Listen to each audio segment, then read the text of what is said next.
Welcome back to Post Time. We're at the Delaware Standardbred Owners Association's Awards Gala. I've got a winner behind me. We're going to see if he'll let us have a little chat. Doug Lewis, winner of the Horizon Award. All right, congratulations. Thank you. What I didn't realize, and I just found out, was that you actually had juvenile rheumatoid arthritis when you were a kid, like 5 years old. Yes, I've had it like off and on, a lot of hospital. Your mom told me that you guys went back and forth to AI DuPont for about 10 years. And when you guys stopped the therapy because you went into remission, then you ended up winning like the, I don't know, the junior championship driving deal at Brandywine. Tell me more about that. You said you were 15? Yeah, well, I went to win at Brandywine and the national at Yonkers, I finished third. That's pretty cool. And there was a lot of people from AI DuPont at your, like winner's circle at Brandywine. That's what they say. I didn't see nobody that nice at stars. Even though maybe you started out being like a superstar on the bike, everybody knows you for your training talents. You've been like the backbone to a lot of great horses, but this year you just went on your own. Is there anybody that you like in particular? Right, Shady Sabrina. Okay. Tell me about her. Well, she's Philly Mare Open. She's made $120,000 this year, or last year. So, kind of a witch, but you kind of got to love her. For some reason, we're hearing about the ladies tonight, about how they can be kind of wicked.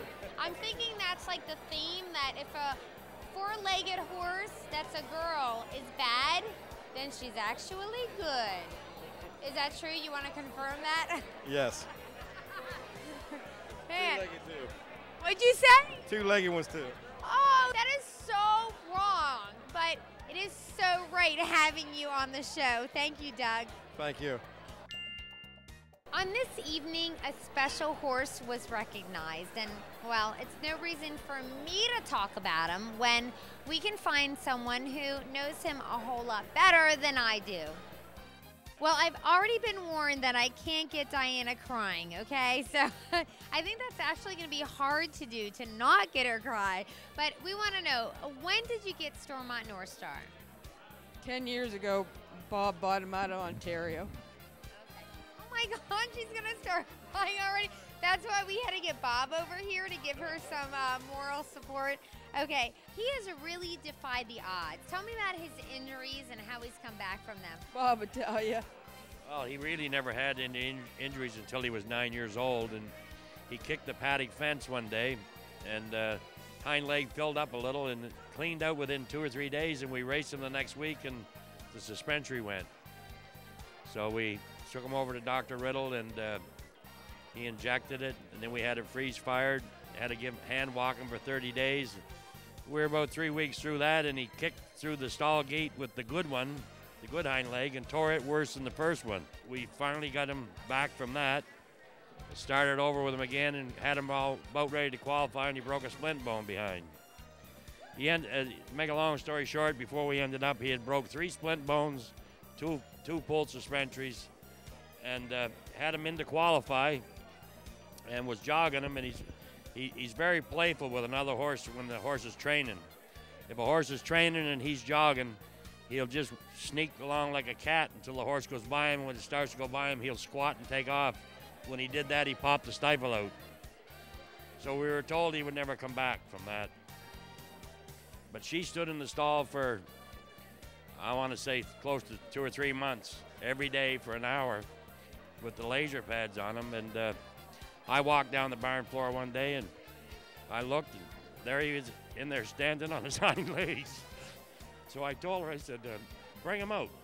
Brought him out, walked him up and down the barn floor. I said, he looks pretty sound. Put the harness on him. I started jogging him back, and here he is. Now Bob's going to get me crying.